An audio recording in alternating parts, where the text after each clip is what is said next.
করার জন্য প্রথমত ঢাকা বিশ্ববিদ্যালয়ের পাশে অনেকগুলো মেডিকেল, পিজি হাসপাতাল, ঢাকা মেডিকেল, অন্যান্য কর্মচারী হাসপাতাল, অনেকগুলো হাসপাতাল এখানে আছে আশেপাশে।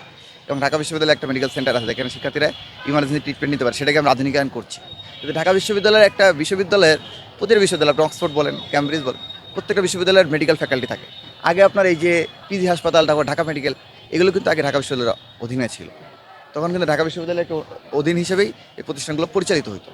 কিন্তু এখন যেহেতু আপনার বাংলাদেশ মেডিকেল যেটি পিজি হাসপাতাল, তাহলে যেটা বিশ্ববিদ্যালয় হিসেবে রূপান্তরিত হয়েছে এবং সকল মেডিকেলগুলো যেহেতু সেটার আন্ডারে চলে যাচ্ছে, এবং ঢাকা বিশ্ববিদ্যালয় এবং বিশ্ববিদ্যালয়গুলোতে ক্যামব্রিজ, অক্সফোর্ড, উন্নত দেশের ইউনিভার্সিটিগুলোকে যদি চিন্তা করেন, তাদের প্রত্যেকে একটা মেডিকেল ফ্যাকাল্টি থাকে।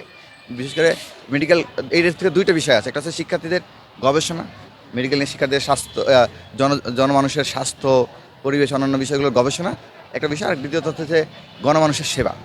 এই দুটো বিষয়ের জন্যই বিশ্ববিদ্যালয়ের অধীনে একটা মেডিকেল সেন্টার থাকা খুবই জরুরি। এই জন্য উন্নত বিশ্বের যে নামকরা বিশ্ববিদ্যালয়গুলো রয়েছে সেগুলোর প্রত্যেকের সাথে একটা মেডিকেল ফ্যাকাল্টি অ্যাটাচ থাকে। তো আমাদের বিশ্ববিদ্যালয় নাই। তো সেটি চালু করার জন্য আপনার আমাদের স্বাস্থ্য পরিবেশ সম্পাদক অক্লান্ত পরিশ্রম করে যাচ্ছেন। তো সেটি পূর্বাচলে করার ক্ষেত্রে এখন পূর্বাচল তো আমাদের হাতে ডগায় বলা যায়, কারণ এখন মেট্রো রেল আছে, নিমিষে আসা যায়। আর বিশ্ববিদ্যালয়ের শিক্ষার্থীদের জন্য তো মেডিকেল সেন্টার আছেই। পাশাপাশি এটি একটি গবেষণা এবং জনমানুষের সেবার জন্য এই মেডিকেল সেন্টারটি করা হচ্ছে।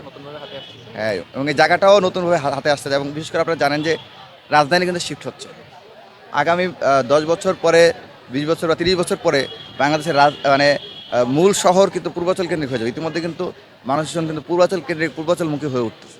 সেক্ষেত্রে ওই জায়গাটায়, ওই অঞ্চলে ঢাকা বিশ্ববিদ্যালয়ের একটি প্রতিষ্ঠান থাকলে সেটি ঢাকা বিশ্ববিদ্যালয় তো বটে, বাংলাদেশেরই জনমানুষের একটি আপনার সেবামূলক প্রতিষ্ঠান হিসেবে গুরুত্বপূর্ণ ভূমিকা রাখবে। আমি কথা বলার জন্য অনুরোধ করছি আমাদের মহসিন হল সংসদের সাধারণ সম্পাদক জিএস রাফিদ হাসান সাফমানকে।